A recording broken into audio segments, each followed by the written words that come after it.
तो आप अगर मान लो आप एक कानून बनाया कि मर्डर होने से आपको मौत का सजा होगा, चोरी करने से इतना सजा होगा, इतना का नुकसान करने से इतना सजा होगा, तो कानून क्यों बनाते हैं? तो फिर तो कानून को कोई भी मिसयूज करेगा। अरे कोर्ट नाम का कोई चीज है कि नहीं इस देश में? ये देखिए, मैं आपको एक गंभीर बात बताता हूं। आप लोग जो मीडिया वाले हैं, आप लोग जानते हैं लेकिन आप लोग बोलते नहीं है।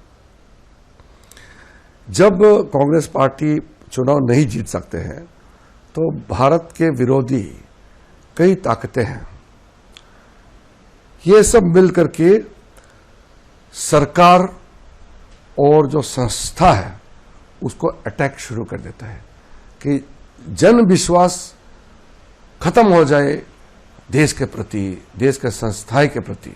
जुडिशरी को कमजोर करने के लिए लोगों ने बार बार बोला है कि इंडियन जुडिशरी बिक चुका है। फिर ये कहते हैं कि इलेक्शन कमीशन बिक चुके हैं। फिर बोलते हैं कि सरकार चोरी करके सरकार बनाया है। तो ये जब देश को कमजोर करने के लिए कोई योजना बनाते हैं, कोई षड्यंत्र रचाते हैं, तो देश का जो सरकार का क्रेडिबिलिटी, देश में जितना इंस्टीट्यूशन है उसका क्रेडिबिलिटी को जब आप अटैक करते हैं तो फिर आंदोलन खड़ा होता है। तो इस तरीके का ये मानसिकता, ये लेफ्टिस्ट मेंटेलिटी से जोड़ते हुए ये लोग काम कर रहे हैं। राहुल गांधी से पहले कई कांग्रेस के नेता थे, करप्ट थे होंगे या कमजोर थे होंगे, अच्छे थे होंगे, अलग अलग होते हैं, मगर देश को कमजोर करने के लिए काम नहीं किया।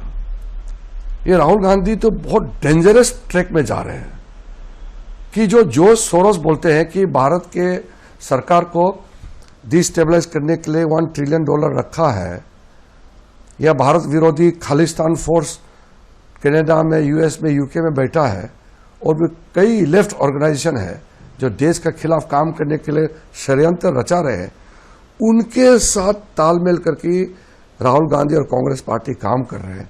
ये देश के लिए बहुत ही चिंताजनक ये एक समय है। लेकिन अब आश्वासित रहिए, मोदी जी के लीडरशिप में देश को कोई डिस्टेबलाइज नहीं कर सकता है। हम तो सरकार में हैं, अंदर में मैं देखता हूं कितना बारीकी से देश को सुरक्षित रखने के लिए मोदी जी और उनके सरकार समर्पित है, आप सोच भी नहीं सकते। अगर ऐसा सरकार आज़ादी के बाद तुरंत मिल जाते तो आज इंडिया ऑलरेडी डेवलप कंट्री बन चुका होना था। इन लोगों ने भारत को गरीब देश बना कर रखा हुआ है।